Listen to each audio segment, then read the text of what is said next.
ഹരി ഓം. ദശകം 18, ശ്ലോകം 8. ദേവേന്ദ്രം മുഹുരിതി വാജിനം ഹരന്തം വഹ്നൗതം മുനിവരമണ്ഡലേ ജുഹൂഷോ രുന്ധാനേ കമലഭവേ ക്രതോ സമാപ്തൗ സാക്ഷാത്വം മധുരഭുമൈക്ഷതാ സ്വയം സ്വം. പദങ്ങളെ ഒന്ന് പിരിച്ചു നോക്കാം. ദേവേന്ദ്രം മുഹുഹു ഇതി വാജിനം ഹരന്തം.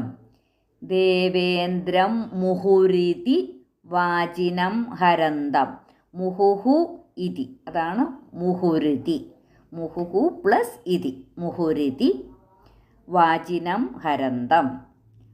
വഹ്നൗ തം മുനി വര മണ്ഡലേ ജുഹൂഷൗ. വഹ്നൗ തം മുനിവരമണ്ഡലേ ജുഹൂഷൗ രുന്ധാനേ കമലഭവേ ക്രതോഃ സമാപ്തൗ. രുന്ധാനേ കമലഭവേ ക്രതോ സമാപ്തൗ സാക്ഷാത് ത്വം. സാക്ഷാത്വം മധുരിപും ഐക്ഷതാഃ സ്വയം സ്വം. സാക്ഷാത്വം മധുരിപുമൈക്ഷതാ സ്വയം സ്വം. മധുരിപും അതാണ് മധുരിപും ഐക്ഷതാഃ സ്വയം സ്വം. അപ്പം മൈക്ഷത എന്ന് വായിക്കരുത്. മധുരിപും അവിടുത്തെ അമ്മാണ്. ഐക്ഷത, അത് രണ്ടും കൂടെ ചേരുമ്പോഴാണ് മധുരിപുമൈക്ഷതാ സ്വയം സ്വം എന്നാവുന്നത്. ദേവേന്ദ്രം മുഹുരിതി വാജിനം ഹരന്തം വഹ്നൗ തം മുനിവരമണ്ഡലേ ജുഹൂഷൗ രുന്ധാനേ കമലഭവേ ക്രതോ സമാപ്തൗ സാക്ഷാത്വം മധുരിപുമൈക്ഷതാ സ്വയം സ്വം. ശ്ലോകം 8 അന്വയവും അർത്ഥവും നോക്കാം. ശ്ലോകം 7 എന്താണ് നമ്മൾ പറഞ്ഞു നിർത്തിയത്? ആ ഇന്ദ്രൻ ആ യാഗപശുവിനെ, ആ കുതിരയെ ഇങ്ങനെ മോഷ്ടിച്ചു കൊണ്ടുപോകുന്നു. അപ്പോൾ അവിടുത്തെ പുത്രനാൽ തോൽപ്പിക്കപ്പെടുന്നു എന്ന് പറഞ്ഞു നിർത്തി.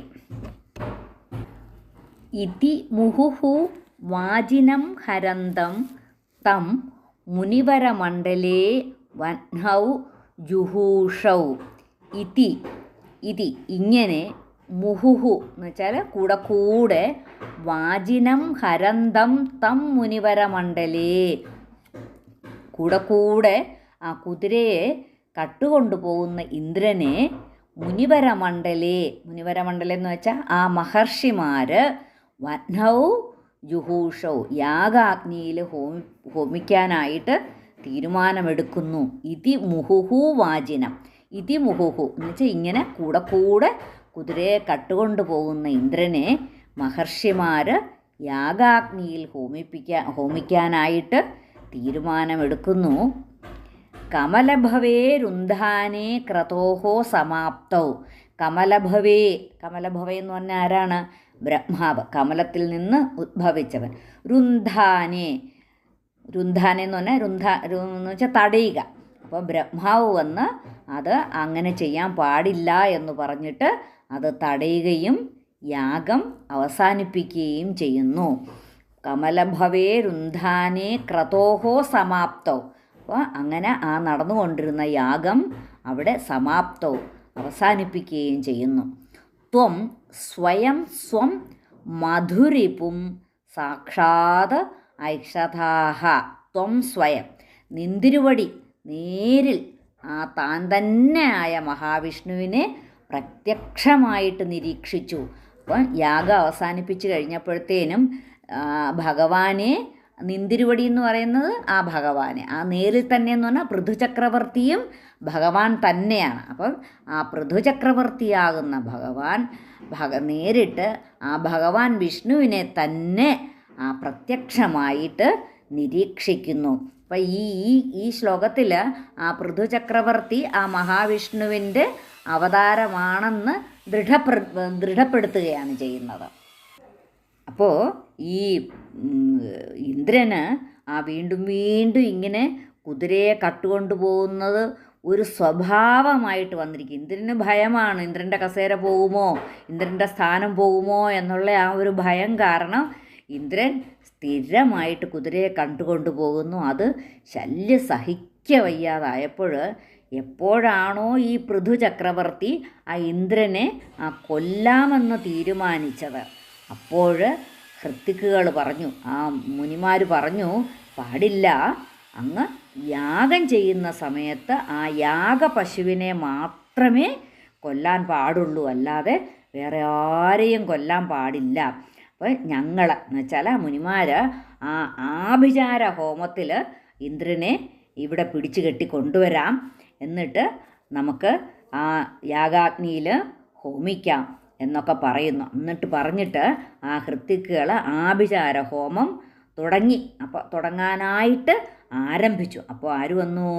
ബ്രഹ്മാവ് അവിടെ പ്രത്യക്ഷപ്പെട്ടു. ബ്രഹ്മാവ് വന്ന് പറഞ്ഞു, ഇല്ല, ഈ യാഗം കൊണ്ട് നമ്മൾ പൂജിക്കുന്നത് ആരെയാണ്?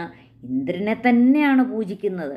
നമ്മളൊന്ന് മനസ്സിലാക്കാനുള്ളത്, ഏത് യാഗം നടത്തുമ്പോഴും പൂജിക്കുന്നത് ആ ഇന്ദ്രനെ തന്നെയാണ് എന്നാണ് പറയുന്നത്. ഇപ്പോൾ വിഷ്ണുവാണ് എല്ലാത്തിനും ശക്തി നൽകുന്നതെങ്കിലും ഈ ഇന്ദ്രനാണ് ഈ പ്രപഞ്ചചക്രത്തെ തിരിക്കുന്നത്. പറയാറില്ലേ, മാനേജിങ് ഡയറക്ടറും എക്സിക്യൂട്ടീവ് ഡയറക്ടറും. അപ്പോൾ അതിനകത്ത് ആ എക്സിക്യൂട്ടീവ് ഡയറക്ടറാണ് ഇന്ദ്രൻ. അപ്പോൾ ഇപ്പോഴത്തെ ഇന്ദ്രൻ എന്ന് പറയുന്നത് യജ്ഞനാണ്. അപ്പോൾ യജ്ഞനും ഭഗവാന്റെ അവതാരം തന്നെയാണ്. ഈ രുചി പ്രജാപതിക്ക് ആഹൂതിയിലുണ്ടായ പുത്രന്മാരാണ് യജ്ഞനും ദക്ഷിണയും. അപ്പോൾ ആ യജ്ഞനാണ് ദേവേന്ദ്രൻ.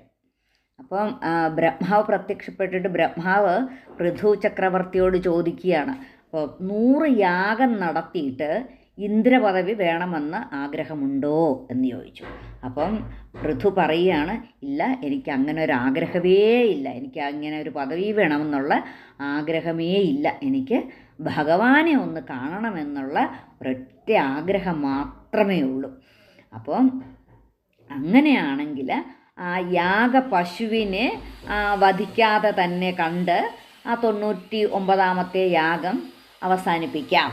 അപ്പം യാഗപശുവിനെയും കൂടെ ആ യാഗത്തിൽ കൊന്നാലല്ലേ ആ യാഗം ശരിയായിട്ട് വാസ്തവത്തിൽ പൂർത്തീകരിച്ചിട്ട് അടുത്ത 100ാമത്തെ യാഗം നടത്താൻ സാധിക്കുകയുള്ളൂ. അപ്പോൾ അങ്ങനെ ആ 100 യാഗം നടത്തി കഴിയുമ്പോഴേക്കും ഇന്ദ്രൻ്റെ പദവി കിട്ടുമല്ലോ. അപ്പോൾ അത് ആവശ്യമില്ല. അപ്പോൾ എന്നാൽ പിന്നെ ഈ 99ാമത്തെ യാഗം നമുക്ക് അവസാനിപ്പിക്കാമെന്ന് തീരുമാനിച്ചു. അല്ലയോ ഭഗവാനെ, അങ്ങ് തന്നെയല്ലേ ഈ ഗുരുവായൂരപ്പനും വിഷ്ണുവായും പൃഥുവായും ഒക്കെ ഇരിക്കുന്നത് അങ്ങ് തന്നെയാണല്ലോ. അപ്പം വിഷ്ണുവും പൃഥുവും ഒരേ ചൈതന്യം തന്നെയാണ്. അങ്ങനെ ആ യാഗം അവസാനിപ്പിക്കുമ്പോഴത്തേക്കും ആ യാഗാഗ്നിയിൽ നിന്ന് വിഷ്ണു ആവിർഭവിക്കുന്നു. വിഷ്ണു എങ്ങനെയാണ്? ശംഖചക്ര ഗദാധാരിയായിട്ട് വരുന്നു. അപ്പോൾ ആ പൃഥു ചക്രവർത്തി ആ ഭഗവാനെ കണ്ടിട്ട്, ആ വിഷ്ണുവിനെ കണ്ടിട്ട് നമസ്കരിക്കുന്നു. പൃഥു ചക്രവർത്തിക്ക് അത് മാത്രമേ ഉണ്ടായിരുന്നുള്ളൂ ആഗ്രഹം, ആ ഭഗവാനെ കാണുക എന്നുള്ളത്. അപ്പോൾ ശരിക്കും ആ ഭഗവാനും പൃഥു ചക്രവർത്തിയും ഒന്ന് തന്നെയാണ്. അതുകൊണ്ടാണ് പറയുന്നത്, ഭഗവാൻ തന്നെയാകുന്ന അങ്ങ് ഭഗവാനെ തന്നെ കാണുന്നു എന്ന് പറഞ്ഞു. ആ വിഷ്ണു വന്ന സമയത്ത് വിഷ്ണു ആരാള്? വിഷ്ണു ഇന്ദ്രനെയും കൂടെ കൂട്ടിക്കൊണ്ടാണ് വരുന്നത്. അപ്പോൾ ഈ എന്തിനാ ഇന്ദ്രനെ കൂട്ടിക്കൊണ്ട് വരുന്നത്? പൃഥുവിന് ഇന്ദ്രനോടൊരു ദേഷ്യം ഉണ്ടാവാൻ പാടില്ല. ഇന്ദ്രനെ ക്ഷമിക്കാനായിട്ട് വക്കാലത്ത് പറയാൻ വേണ്ടിയിട്ടാണ് ഇന്ദ്രനെ കൂടെ കൂട്ടിക്കൊണ്ട് വന്നിട്ട് പറയാണ്, ഇന്ദ്രനോട് ദേഷ്യമൊന്നും തോന്നരുത്, ഇന്ദ്രനോട് ക്ഷമിക്കണം എന്നാവശ്യപ്പെടുന്നു. അപ്പം ഇതെല്ലാം ആ ഒരു ഭഗവാന്റെ മായയാണ്. അപ്പോൾ ഇന്ദ്രനെ കൊണ്ട് ഇതെല്ലാം ചെയ്യിപ്പിക്കുന്നതും ആര് തന്നെയാണ്? ആ ഭഗവാൻ തന്നെയാണ്.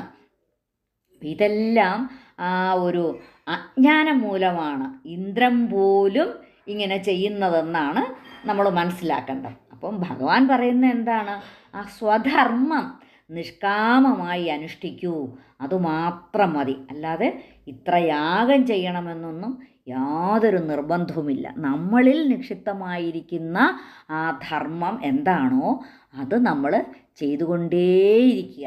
ഇപ്പോൾ ഒരു ഇറച്ചി വെട്ടുകാരനാണെങ്കിൽ ഇറച്ചി വെട്ടുന്നതിൽ അയാളുടെ ധർമ്മം ശരിയായിട്ട് ചെയ്യുക. വിറക് വെട്ടുന്നയാളാണെങ്കിൽ അങ്ങനെ, ഇപ്പം പറമ്പിൽ പണിയെടുക്കുന്നവനാണെങ്കിൽ അങ്ങനെ, ഓഫീസിൽ ജോലി ചെയ്യുന്നവനാണെങ്കിൽ അങ്ങനെ, ഒരു അടുക്കളയിൽ നമ്മൾ കുക്ക് ചെയ്യുകയാണെന്നുണ്ടെങ്കിൽ ആ കുക്ക് ചെയ്യുന്ന സമയത്ത് ആ ധർമ്മം നമ്മൾ ആ ഭഗവാനിൽ അർപ്പിച്ച് ചെയ്യണം എന്നാണ് ആചാര്യന്മാരൊക്കെ പറയുന്നത്. അപ്പോൾ നമ്മളിൽ എന്ത് നിക്ഷിപ്തമായിരിക്കുന്നുവോ ആ ധർമ്മത്തെ നമ്മൾ വളരെ ഭംഗിയായിട്ട് അനുഷ്ഠിക്കുക. അപ്പോൾ അങ്ങനെ ആ ബ്രഹ്മാവെന്ന് പറയുകയാണ്, അല്ലയോ പൃഥോ, അങ്ങേക്ക് 99 യാഗം ചെയ്തവരെന്ന കീർത്തി മതി എന്ന് പറഞ്ഞ് അതിൽ നിന്ന് തടഞ്ഞിട്ട് ആ അവസരത്തിൽ പൃഥു ചക്രവർത്തിയാകുന്ന അങ്ങ് യാഗം നിർത്തുകയും യാഗത്തിൻ്റെ അവസാനത്തിൽ വിഷ്ണുരൂപിയായിരിക്കുന്ന അങ്ങയെ തന്നെ തൻ്റെ മുമ്പിൽ ദർശിക്കുകയും നമസ്കരിക്കുകയും ചെയ്യുന്നു. ഈ ശ്ലോകം ചൊല്ലിക്കഴിയുമ്പം സർവത്ര ഗോവിന്ദനാമ സങ്കീർത്തനം അത് പറയുകയും വേണം. എന്ന് വെച്ചാൽ അവിടെ ഭഗവാന്റെ ദർശനം ഉണ്ടാവുകയാണ് ചെയ്യുന്നത്.